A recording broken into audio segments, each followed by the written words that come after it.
একাদশ শ্রেণীর প্রশ্নপত্র ফাঁস কাণ্ডে অ্যাকশন শুরু বরাকেও। গণিতের প্রশ্নপত্র ফাঁসের দায়ে হাইলাকান্দির বেসরকারি স্কুল প্রধানের খোঁজে অভিযান পুলিশের। Hailakandi science senior secondary school থেকে প্রশ্নপত্রের প্যাকেট সিল খোলা অবস্থায় জমা হয়েছে বলে অভিযোগ। সায়েন্স সিনিয়র সেকেন্ডারি স্কুলের অধ্যক্ষ আব্দুল হাসান বড়ভূঁইয়ার খোঁজে অভিযান শুরু করেছে পুলিশ। প্রশ্নপত্র ফাঁস কাণ্ডের বিরুদ্ধে মামলা দায়েরের পরে পালিয়ে অন্তর্ধান হাইলাকান্দির বেসরকারি স্কুল প্রধান।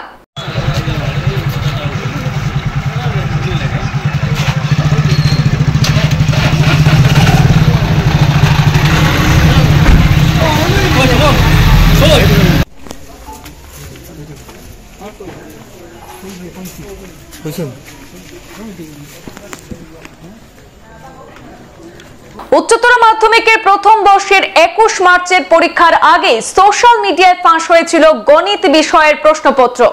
তড়িঘড়ি পরীক্ষা বাতিল ঘোষণা করে তদন্ত শুরু করেছিল রাজ্যিক কর্তৃপক্ষ। 22 মার্চ রাত 11টার মধ্যে আইএসদের মাধ্যমে গণিতের প্রশ্নপত্র ফেরত নেওয়ার মাধ্যমে চলে বিভাগীয় তদন্ত। আর এতেই দেখা যায় হাইলাকান্দি জেলার একটি, কাছাড় জেলার 2টি সহ রাজ্যের মোট 10টি জেলার 18টি স্কুলের প্রশ্নপত্রে সিল খোলা রয়েছে। এই 18টি স্কুলের মধ্যে 15টি বেসরকারি স্কুল বলে জানা যায়। আর এতেই স্পষ্ট হয়ে উঠেছে যে শুধু বরাকেই নয়, সারা রাজ্যের শিক্ষাঙ্গনে শৈক্ষিক 2 নম্বরিতে জড়িত প্রায় 4-এর 3 অংশই প্রাইভেট স্কুল। আজ রাজ্যিক শিক্ষা পর্ষদ 18টি স্কুলের বিরুদ্ধে মামলা দায়েরের সিদ্ধান্ত নিয়ে 18টি স্কুলের নাম প্রকাশ করেছে।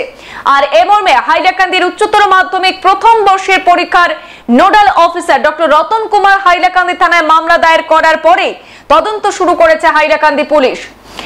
আজ শনিবার সন্ধ্যার দিকে হাইলাকান্দি শহরের উকিলপট্টিতে অবস্থিত হাইলাকান্দি সায়েন্স সিনিয়র সেকেন্ডারি স্কুলে এর অধ্যক্ষ আব্দুল হাসান বড়ভূঁইয়ার সন্ধানে পুলিশের অভিযান চলে। আর এই সিনিয়র সেকেন্ডারি স্কুল থেকেও প্রশ্নপত্রের প্যাকেট খোলা অবস্থায় উদ্ধার করা হয়েছিল বলে নিশ্চিত করেছে রাজ্য শিক্ষা পর্ষদ। সংবাদ এ পর্যন্তই। পরবর্তী অন্যান্য আপডেট পেতে সাথে থাকুন। ধন্যবাদ।